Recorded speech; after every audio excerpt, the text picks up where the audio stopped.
Galibog ka ba, anak ka ba sa Ginoo o dili? Kay mura magulay kalahian ang imong life sa life sa mga dili anak sa Ginoo. Nga anak man ka sa Ginoo.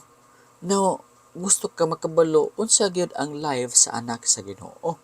Kung basahin mo sa 2 Corinthians 5:17, mao kini, therefore if anyone is in Christ, this person is a new creation. The old things passed away, behold the new things have come. Now, diha gipakita unsay kalahian sa anak sa Ginoo sa unang panahon ug karon nga anak na siya sa Ginoo, sa mga tawo nga dili anak sa Ginoo ug sa iya nga anak sa Ginoo. Kanang word nga therefore diha ga-refer kana sa verses 14 ug 16 nga ginasulti diha nga ang gugma ni Kristo Jesus gakontrola kanato. Siya namatay para sa tanan. Busa ang tanan namatay man usab uban kaniya. Siya namatay para sa tanan aron nga ang tanan magkinabuhi para kaniya nga namatay para kanila. No? Dili na kita magkinabuhi pa para sa tong kaugalingon. Kung dili magkinabuhi na kita para kang Kristo Jesus.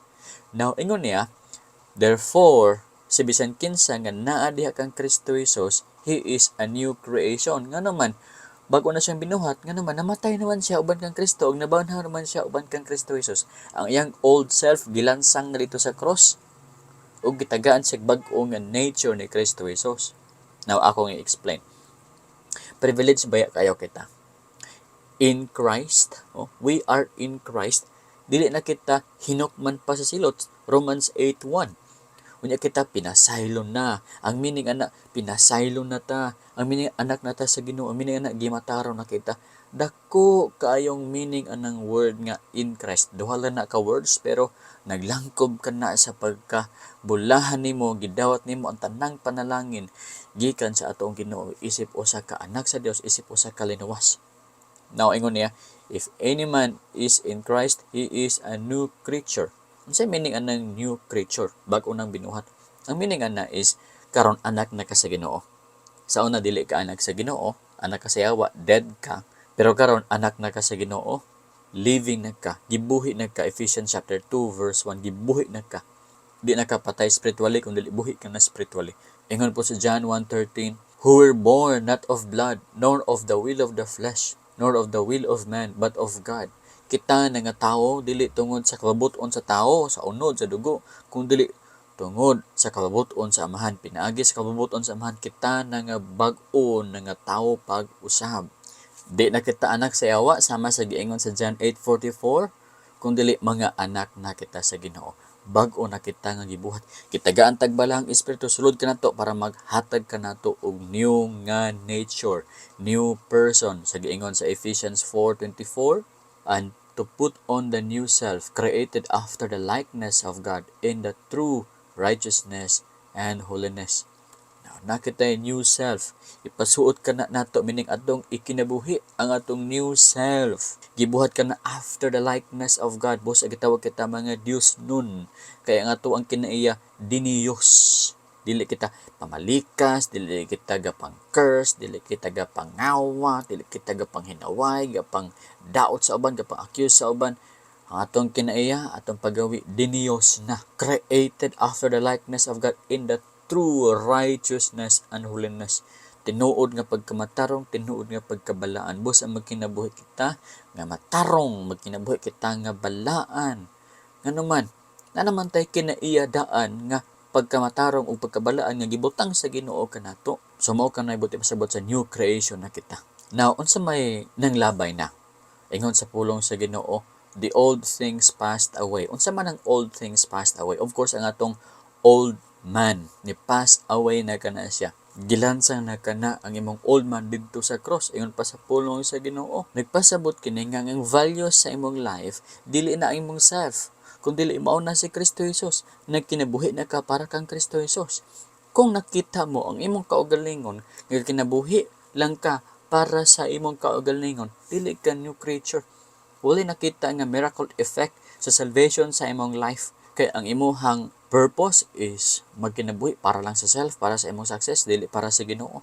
Kapakita ka na nga dili pa jud ka anak sa Ginoo. Pero naano na sa imong desire, naano na sa imong plans nga magkinabuhi para sa Ginoo. Usa ka na siya ka proof Usa ka na sa evidence nga ikaw bag-o nang binuhat sa Ginoo. Ang imuhang perspective sa kinabuhi. Ang imuhang una-una sa una, believe in self para mag-success ka. Kumutuo ka sa imong self, mag-successful ka. Pero karon mo kining perspective nimo, mo kining pagtuo nimo, mo kining imuhang prinsipyo. Kumutuo ka sa Ginoo, ikaw makabaton sa success. Kung i-recognize nimo ang Ginoo, i-direct niya imong paths. Ang value sa imong life lahi na. Ang value nimo nga kumudato ko, daghang og kwarta, successful ko, mao na ni ang meaning sa life. Nang labay na kana nga value. Ang value karon is mao ni ang meaning sa life is mao kini. Kung si Jesus naa sa akong kasing-kasing, na naman sa kasing-kasing karon meaning akong life meaningful na. Ug ako mabuhat ang kababuton niya, mao kini ang tinuod nga success sa akong life, ang pagbuhat sa kababuton sa Ginoo. Mao na kanay bag-o. Sa una lahi materialistic ka, pero karon godly na ka og mga values. Pag naa ka ani nga klase nga value, ikaw tinuoray gyud nga anak sa Ginoo. Usa ka na ka proof nga ikaw usa na ka bag-ong binuhat sa Ginoo.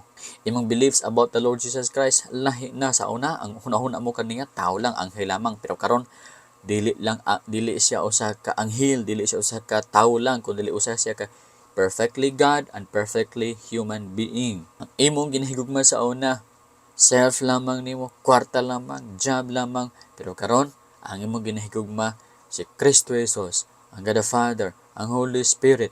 Imong ginahigugma labaw sa tanan, labaw pa sa imong self. Mao kanay timail nga ikaw anak sa Ginoo. Pero gani og ang imong ginahigugma is imong self labaw pa sa Ginoo. Usa ka na ka proof nga dili pa ka anak sa Ginoo. Ingon ana manggod ang mga tawo nga dili anak sa Ginoo. Ang ilang king, ang ilang pinakalabaw sila. Pero ang anak sa Ginoo, ilang ginahigugma ang Ginoo with all their heart, with all their soul, with all their strength. Dayon ang mga plano nimo nga kanang mahimo gining komportable akong kinabuhi. Kung makagwapo kog balay nga dako, na ako'y sakyanan, na ako'y gwapo nga dungog, komportable akong kinabuhi. Muna imong mga plano nga magbaton kag balay, ingon ani para makomportable imong kinabuhi. Pero karon, ang plano nimo is to follow Christ. Ang plano nimo is to deny yourself, to deny yourself, to take up His cross and to follow Christ. Mao kini ang effect, mao kini ang proof nga ikaw usa na ka bag-ong binuhat. I tell you, bisan pagsigag simba sa simbahan, pagkatapos ang value sa imong life is mao lang ni nga kwarta, balay, yuta, mao ni ang value sa imong life. Dili ang Ginoo may valuable sa imong life. Then dili pagyud ka iya sa Dios. Unya mao ni kung ginagamit lamang nimo ang Ginoo para maka-attain ka og worldly riches. Ga-pray ka sa Ginoo para makabaton ka og kwarta sa kalibutan. Gihimo nimong Ginoo murag genie ba? Murag sulugoon nimo para mo gain kag more money. Dili pa jud ka anak sa Ginoo. Dili nato ginagamit ang Ginoo para makakwarta kita. Hinuon ga serve kita sa Ginoo. Ug dayon siya mohatag kanatong reward. King of Kings, Lord of Lords, unya ato lang sugo-sugoon nga makakita ta kwarta. Hilak-hilakan nato para sa kwarta. Ang atong love gift, ang kwarta, dili ang atong ginaupuan. Kung ingon ana kita, basin dili pa kita anak sa Ginoo. At tinuod nga anak sa Ginoo, ga follow kang Christ. Dili kay si Christ mo follow kaniya. Napag-isa. Kung anak ka sa Ginoo mga igsoon, ang paglantaw nimo sa Bible lahi na. Kung sa una maglantaw ka sa Bible, mura o ka ng dry, bugat, way lami. Pero karon sa diyang buhi na ikaw, anak na ikaw sa Ginoo, ang pulong sa Ginoo matamis na kanimo ug uhawon, gutomon ka na sa pulong sa Ginoo. Mangutana ko sa inyo, gutomon ba ding patay? Dili. Ang gutomon ang buhi lamang. Kung patay ka spiritually, dili ka gutomon sa pulong sa Ginoo. Dili ka gutomon pagkaon sa bread nga mao ang pulong sa Ginoo. Gutomon lang ka sa physical nga bread, material nga bread, pero sa pulong sa dili ka gutomon. Ngano patay man ka, pero buhi ka spiritually, gamingawon ka sa pulong sa Ginoo, gauhawon ka sa pulong sa Ginoo, gamingawon pud ka sa Ginoo, galong ka sa Ginoo. Kay buhi man ka. Magapangutana ka, pastor ngano napamukuan ni pagbati sa sala, ngano magkasala pa mangyapon ko nga anak naman ko sa Ginoo ka ha. No, mao kini. Naay mga butang nga dili gid mawala nimo sa imong kinabuhi. Ha? Samtang napaka sa kalibutan, samtang napaka niya nga unod, napagid na. Unang-una napagid tay unod nga pagbati. Dili gid nato na mawala diri sa kalibutan. Aya na mawala kung mamatay kita, magabaton kita new body. Kining ato ang Kini nga lawas, kini akong gisuot karon nga lawas. Kana pod inyong lawas karon nga gisuot diha. Mo desire gid na siya og unod nun nga pagbati. Ma-feel gid na siya.